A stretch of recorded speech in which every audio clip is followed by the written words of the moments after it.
Hello student, HS 2025 ৰিজাল্টক লৈ আহি পৰিছে ডাঙৰ আপডেট। তো ইতিমধ্যে তোমালোকে সোশ্যাল মিডিয়াত দেখাই পাইছা যে শিক্ষামন্ত্ৰী ডক্টৰ ৰণোজ পেগু ছাৰে টুইট কৰিছে যে তোমালোকৰ 13 এপ্ৰিলত HS ৰিজাল্ট ঘোষণা কৰা হ'ব।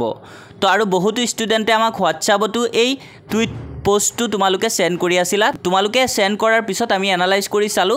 তো তোমালোকৰ কাইলৈ অৰ্থাৎ 13 এপ্ৰিলত হাই সেকেন্ডাৰী ৰিজাল্ট ঘোষণা কৰা হ'ব নে নাই তোমালোকক ডিটেইলছত আমি জনাবলৈ গৈ আছো।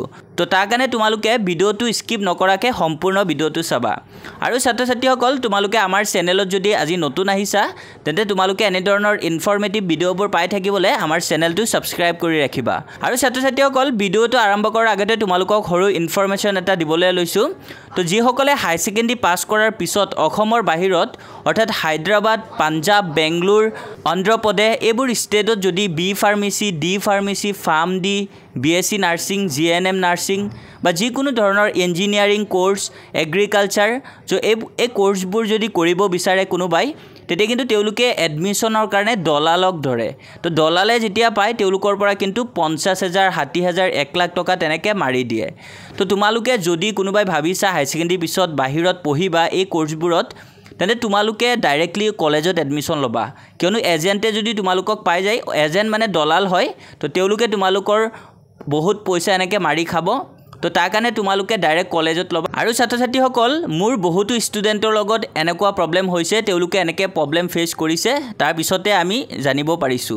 আৰু এতিয়া সেইকাৰণে আমি অসমৰ ষ্টুডেণ্টবোৰক হেল্প কৰিব বিচাৰো যাতে এনেকুৱা মোৰ ষ্টুডেণ্টে যেনেকে প্ৰবলেম ফেস কৰিছে যাতে সবে এনেকে প্ৰবলেম ফেস নকৰে। তো তোমালোকে যদি হাই সেকেন্ডাৰী পাছ কৰাৰ পিছত অসমৰ বাহিৰত পঢ়িব বিচাৰা তেন্তে তোমালোকে দলালবোৰৰ পৰা যদি বাচিব বিচাৰা তেন্তে তোমালোকে আমাৰ এটা অফিচিয়েল নাম্বাৰ আছে 6002994303 এই নাম্বাৰত তোমালোকে কন্টেক্ট কৰিব পাৰা। অন্ধ্ৰ প্ৰদেশ, হায়দৰাবাদ, বেংগলোৰ, পাঞ্জাব এই ষ্টেটবোৰত তোমালোকৰ ফাৰ্মেসি হোক বা নাৰ্ছিং হোক যিকোনো কোৰ্স বা ইঞ্জিনিয়াৰিং হোক তোমালোকক আমি আমাৰ ষ্টুডেণ্ট থকা কলেজতে ডাইৰেক্টলি তোমালোকক এডমিশন আমি কৰাই দিবলৈ ট্ৰাই কৰিম যাতে তোমালোকৰ পৰা কোনো এজেন্টে কোনো টকা মাৰি নিব নোৱাৰে। তো তাৰ কাৰণে তোমালোকে আমাৰ অফিচিয়েল নাম্বাৰটোত কন্টেক্ট কৰিব পাৰা। আমি তোমালোকক এডমিশন ডাইৰেক্ট কলেজত দি দিবলৈ ট্ৰাই কৰিম আমাৰ ষ্টুডেণ্ট যোনবোৰ কলেজত আছে। তো এতিয়া আমি মেইন টপিকলৈ আহো। তোমালোকে এই টুইটটো আমাক সেন্ড কৰি আছিলা হোৱাটছআপত বহুতে।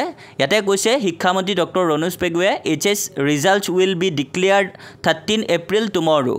The time schedule is as follows: 8 AM issue of notification, 10:15 AM release of the press note, তাৰপিছত আকৌ 10:30 AM publication of results। তলত আকৌ লিখি দিছে হিমন্ত বিশ্ব শৰ্মা CMO আসাম। তো এই টুইটটো তোমালোকে যদি ভালকে মন কৰা দেখাতে লাগে যে এটো ফেক হয়।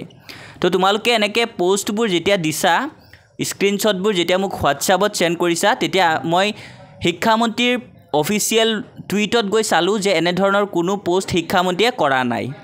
তো তাৰ মানে এই পোষ্টটো ফেক এডিট কৰি বনোৱা হৈছে। আৰু তোমালোকে ইতিমধ্যে তোমালোকক হাই সেকেন্ডাৰী পৰীক্ষাৰ ৰিজাল্ট কেতিয়া দিব তাৰ ইংগিত এটাও দিছে যে তোমালোকৰ মেৰ ফাৰ্ষ্ট উইকত হাই সেকেন্ডাৰী পৰীক্ষাৰ ৰিজাল্ট ঘোষণা কৰা হ'ব বুলি কৈছে।